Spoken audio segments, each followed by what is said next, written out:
السلام عليكم وتنرحب بكم دائما في قناتكم شهيوات وإبداع هجر مع فيديو واقتراح جديد. اليوم بغيت نشارك معكم كيكة رمضان وديال فطور العيد، كيكة غنية بالفوائد بمذاق لا يقاوم، كتجي طالعة منفوخة رطبة وكتذوب ذوبان في الفم. فعلا كيكه اللي كتستحق التجربه والنتيجه راه امامكم.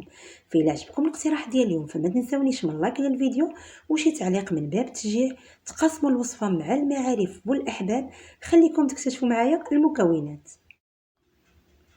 وإلا كنتم من المشتركين الجدد فكندعوكم للاشتراك بالضغط على الزر الاحمر ابوني وفعلوا جرس التنبيهات باش توصلوا دائما بجديد الفيديوهات. وبسم الله ونبداو على بركه الله. اول حاجه غادي ناخذ 4 ديال البيضات. هنا غادي نخدموا فقط بالخلاط الكهربائي، يعني هنا ما غاديش نحتاجوا الطراب اليدوي،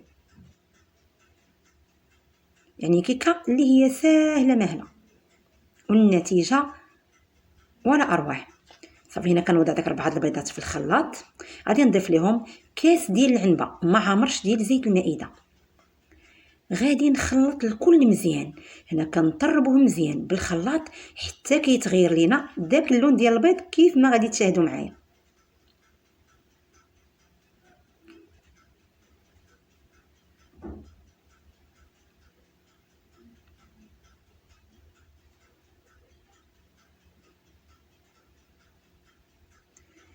ومن بعد ما تخلط لينا مزيان غادي نضيفوا له زلافه صغيره من سكر سنيده ما يعادل كاس ديال العنبه وربع، 2 اكياس من سكر فانيلا، عندنا كاس الا ربع ديال عصير البرتقال،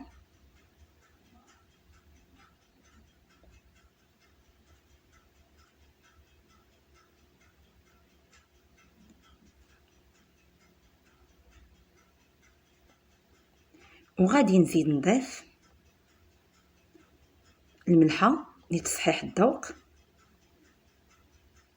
عندنا الجزر محكوك بشكل طولي، اللي هنا زليفه صغيره ديال الجزر، لان هنا غادي نضيفو ولاني ما غاديش نطحن بزاف، يعني غادي نطحن غير واحد الطحنه خفيفه لانني صافي راه طربت البيض مع الزيت. انا غادي نطحن واحد الطحنه خفيفه كيبقى داك الجزر هكا شويه، يعني كيبقى هكا محبب كيبان.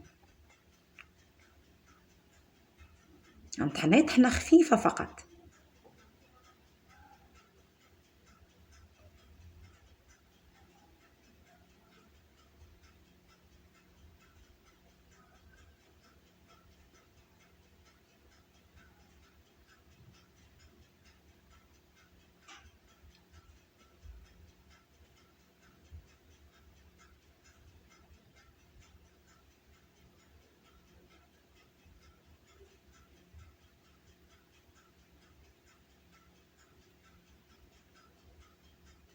كيكه اللي كتجي رائعه، كتجي منفوخه وشامخه. ومن بعد غادي نفرغ المزيج في اناء. كما كتلاحظوا معايا راه كيبان فيه داك الطريفات ديال الخيزو، هكا كيبانوا فيهم طريفات صغار ديال الخيزو. تقريبا استعملت واحد 2 ديال الجزرات يعني متوسطين. صافي انا كنبدا نضيف الدقيق، يعني وانا تنخلط.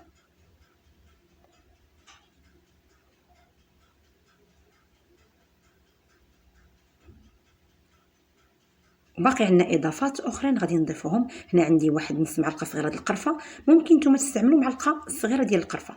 هنا استعملت كذلك قشره برتقاله محكوكه.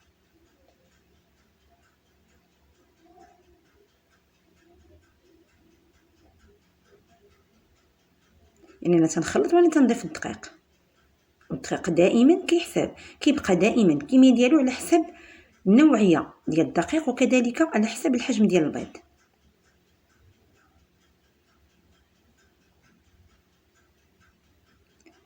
غادي نضيف كذلك، شوف القوام ديالو ما كيكونش يعني خفيف بزاف وما تيكونش عاوتاني ثقيل فوق القياس.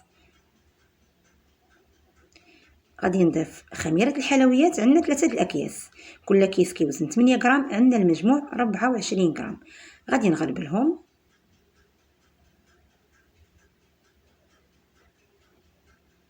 وفي هذه الاثناء هذه راه تنكونوا حنا مسخنين الفرن ديالنا على 180 درجه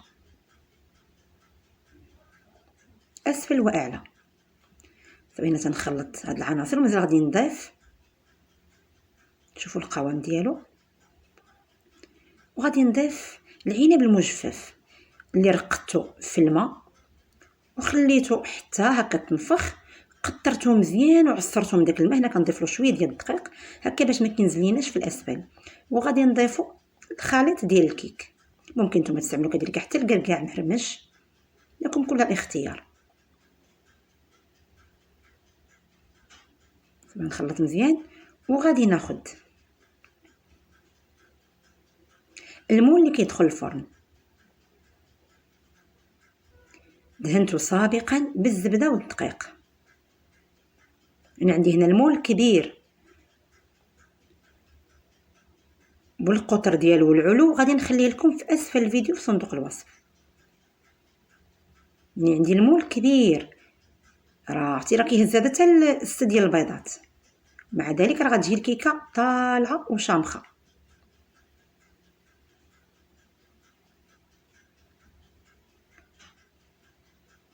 غادي ندخل المول الفرن، كنطفيو الاعلى، كنخليو غير الاسفل اللي شاعل عليها، كنخليوها تقريبا واحد 40 دقيقه. ما تفتحوش على الكيك ديالكم باش ما يتفصش.